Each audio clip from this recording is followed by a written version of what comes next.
핵실험 지금 말씀을 해주셨습니다만 교섭단체 대표에서 추미애 대표는 대화를 이야기하던데요. 이때 바른정당 의원들 고성과 함께 바로 퇴장을 했습니다. 오늘 국회 정기국회 첫날 이런저런 일이 많았네요. 함께 보시겠습니다. 야당도 결국은 대화와 평화적 해법을 강구할 수밖에 없다는 점을 직시해야 할 것입니다. 존경하는 야당 의원들 그때도 한 말씀 드리겠습니다. 태경 의원 얘기가 주세요. 안반도 위기의 질이 직분을 하게 된 공약이 되기도 했습니다. 지금 여당 대표 대부분 연설을 지금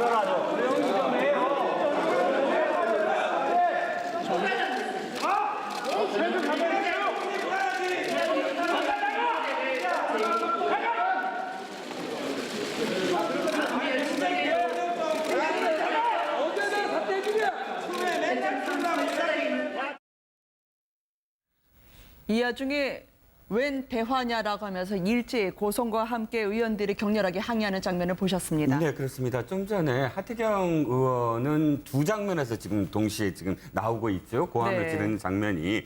자, 하태경 의원의 어떤 오늘 이 항의, 그러니까 그 고성에 대한 어떤 내용은 이렇습니다. 두 대목인데요. 하나는 추미애 대표가 장마당 세대, 그러니까 북한에도 신세대가 있다, 장마당 네. 세대다 하면서 바로 김정은이 바로 장마당 세대이기 때문에 바뀔 것이다, 북한은. 그리고 네. 두 번째는 대화를 해야 된다. 대화를 네. 투트랙으로 해야 된다. 그러니까 북한과 미국의 특사를 보내서 양쪽에 우리가 투트랙으로 대화를 해서 회담을 해서 지금의 어떤 국면을 타개해야 된다. 이 두 대목에 바로 바른정당 의원들이 항의를 하고 집단 퇴장을 했습니다.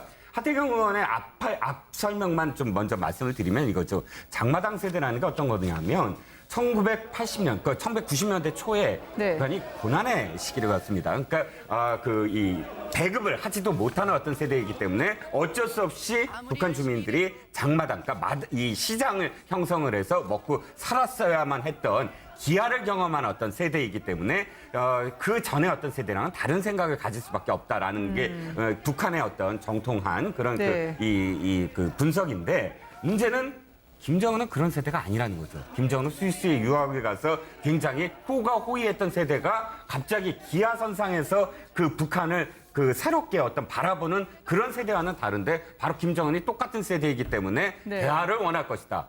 라는 말은 잘못됐다라는 것이 이제 하태경 의원의 어떤 주장이고 또 지금 어저께 그렇게 이 6차 핵실험까지 했는데 여당 대표가 어떻게 대화를 이야기하느냐. 네. 대통령은 완전 고립시키고 강력한 응징을 하겠다라고 네. 선언한 마당에 네. 이건 엇나가는 어떤 발언이다라는 대목으로 지금 바른정당 의원들이 저렇게 고함을 지르고 나간 그런 어떤 상황이 됐습니다. 핵실험 바로 다음 날의 대화에 대한 문제 제기란 말이죠. 네. 전 추미애 대표의 어떤 대화를 언급한 부분에 대해서 논란의 소지가 있다고 생각이 되고요.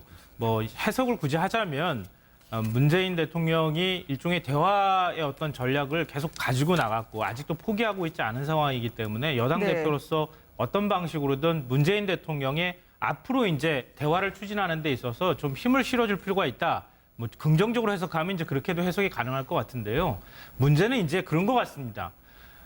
지금 생각이 다른 여당 대표가 연설을 하거나 또 역으로 또 입장을 바꿔놓고 야당 대표가 연설을 한다고 치면 생각이 다르잖아요. 그러니까 연설을 하도록 하는 거 아닙니까? 그러면 연설하는 내용 그 과정에 있어서는 저렇게 하면 안 되는 거죠. 그러니까 그걸 듣고 난 다음에 나와서 비판할 거 있으면 언론에다가 비판을 해야 되는 것이고 입장 발표할 거 있으면 논평을 하는 것이고 인터뷰할 거 있으면 인터뷰하면 되잖아요. 네. 근데 연설하고 있는 와중에 저렇게 소리 지르고 나가는 것 자체는 제가 볼 때는 권력 게임의 일종이다라고 생각을 합니다. 네. 그러니까 우리는 이런 것에 대해서 용납할 수가 없어라고 하는 걸 국민들이 다 보는 앞에서 우리는 이런 것들에 대해 용납 못하는 정당이라는 것들, 보수의 색채라고 하는 것이 바로 이런 거라는 것들을 보여주고자 하는 일종의 이제 정치적 액션이다 이렇게 보는데요. 그것은 이제 아마 거꾸로 해석하면 국민 여러분들도 그 의지나 그런 어떤 그 의미는 이해할 수 있을지언정 네. 그렇게 썩 보기 좋은 모습으로 이해하시지는 않을 거라고 저는 생각합니다. 대한민국 국민들이 북핵 위협에 나앉게 된 오늘 현실에 벌어진 국회의 자화상을 보고 계십니다.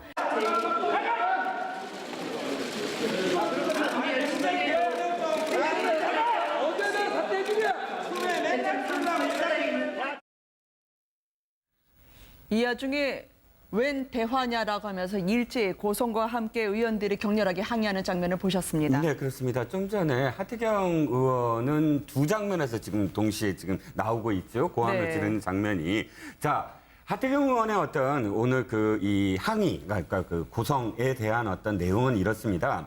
두 대목인데요. 하나는 추미애 대표가 장마당 세대, 그러니까 북한에도 신세대가 있다, 장마당 네. 세대다 하면서 바로 김정은이 바로 장마당 세대이기 때문에 바뀔 것이다, 북한은. 그리고 네. 두 번째는 대화를 해야 된다. 대화를 네. 투트랙으로. 핵실험 지금 말씀을 해주셨습니다만 교섭단체 대표에서 추미애 대표는 대화를 이야기하던데요. 이때 바른정당 의원들 고성과 함께 바로 퇴장을 했습니다. 오늘 국회 정기국회 첫날 이런저런 일이 많았네요. 함께 보시겠습니다. 야당도 결국은 대화와 평화적 해법을 강구할 수밖에 없다는 점을 직시해야 할 것입니다. 존경하는 야당 의원들 그때도 말씀드리겠습니다. 하태경 의원 얘기가 주세요. 한반도 위기의 질이 직분을 하게 된 공력이 되기도 했습니다. 지금 여당 대표 대부분 연설을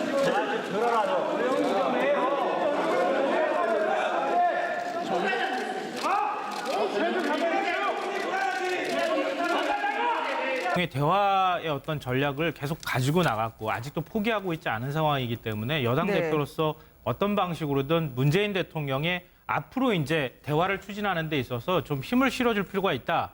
뭐 긍정적으로 해석하면 이제 그렇게도 해석이 가능할 것 같은데요. 문제는 이제 그런 것 같습니다. 지금 생각이 다른 여당 대표가 연설을 하거나 또 역으로 또 입장을 바꿔놓고 야당 대표가 연설을 한다고 치면 생각이 다르잖아요. 그러니까 연설을 하도록 하는 거 아닙니까? 그러면 연설하는 내용 그 과정에 있어서는 저렇게 하면 안 되는 거죠. 그러니까 그걸 듣고 난 다음에 나와서 비판할 거 있으면 언론에다가 비판을 해야 되는 것이고 입장 발표할 거 있으면 논평을 하는 것이고 인터뷰할 거 있으면 인터뷰하면 되잖아요. 네. 근데 연설하고 있는 와중에 저렇게 소리 지르고 나가는 것 자체는 제가 볼 때는 권력 게임의 일종이다라고 생각을 합니다. 네. 해야 된다. 그러니까 북한과 미국의 특사를 보내서 양쪽에 우리가 투트랙으로 대화를 해서 회담을 해서 지금의 어떤 국면을 타개해야 된다. 이 두 대목에 바로 바른정당 의원들이 항의를 하고 집단 퇴장을 했습니다. 하태경 의원의 앞 설명만 좀 먼저 말씀을 드리면 이거죠. 장마당 세대라는 게 어떤 거냐면 1980년, 1990년대 초에 네. 북한이 고난의 시기를 갔습니다. 그러니까 이 배급을 하지도 못하는 어떤 세대이기 때문에 어쩔 수 없이 북한 주민들이 장마당, 그러니까 이 시장을 형성을 해서 먹고 살았어야만 했던 기아를 경험한 어떤 세대이기 때문에 그 전에 어떤 세대랑은 다른 생각을 가질 수밖에 없다라는 게 북한의 어떤 정통한 그런 네. 그 분석인데 문제는 김정은은 그런 세대가 아니라는 거죠. 김정은은 스위스에 유학을 가서 굉장히 호의했던 세대가 갑자기 기아선상에서 그 북한을 새롭게 어떤 바라보는 그런 세대와는 다른데 바로 김정은이 똑같은 세대이기 때문에 네. 대화를 원할 것이다.